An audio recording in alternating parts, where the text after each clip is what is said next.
खरं म्हणजे आमचं महायुतीचं सरकार सर्वसामान्यांना न्याय देणारं सरकार आहे.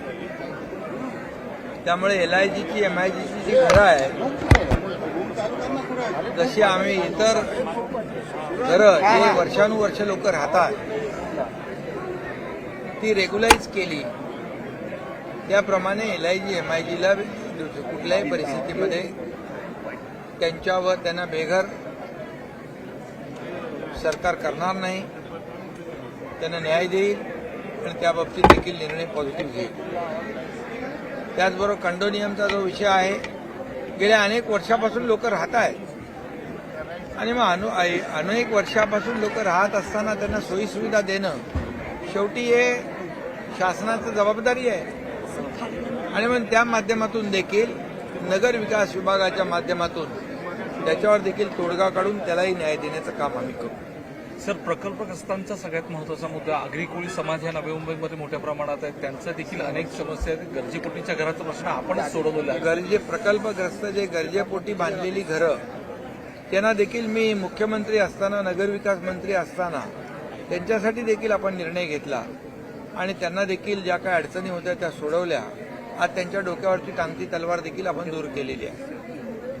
त्यामुळे त्याचबरोबर दुसरामध्ये आपण एक निर्णय घेतला, 12.5% बाबतीमध्ये जे स्टील खालचं जे आहे ते त्याचे मोजमाप मेजरमेंट होणार नाही, त्याच्या वरची उंची मोजणार. त्यामुळे त्याचा देखील बेनिफिट इथल्या लोकांना होणार आहे. मच्छीमारांसाठी हा खरं म्हणजे आगरी कोळी बांधव त्यांचा पारंपरिक व्यवसाय मच्छीमारीचा आहे आणि यासाठी देखील आज आमच्या सरकारने मत्स्य व्यवसायाला कृषी उद्योगाचा दर्जा दिला आहे. त्यामुळे त्याच्यामध्ये त्यांना स्थानिक भूमिपुत्रांना न्याय मिळेल, त्यांना अनेक योजनांचा फायदा मिळेल आणि जे काय त्यांना उत्पन्न जे आहे त्याच्यामध्ये उत्पादनात त्यांना भर पडेल आणि त्यांचा फायदा होईल. उद्या सह्याद्रीवरती बैठक आहे LIGच्या. हा या बाबतीमध्ये जे काही विषय आहे सिडकोचा काही विषय आहेत त्याच्या बाबतीमध्ये निर्णय होईल. आणि आज एक समाधान आहे की आज 15 नगरसेवक जे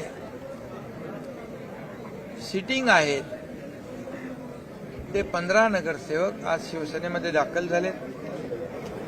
आता नव्या मुंबईमध्ये सगळ्यात जास्त नगरसेवक ही शिवसेनेचे. लेटेस्ट अपडेट्स और ताजा तरीन खबरों के लिए TV1 इंडिया लाइव को सब्सक्राइब कीजिए और नोटिफिकेशन पाने के लिए बेल आइकॉन को दबाना मत भूलिए.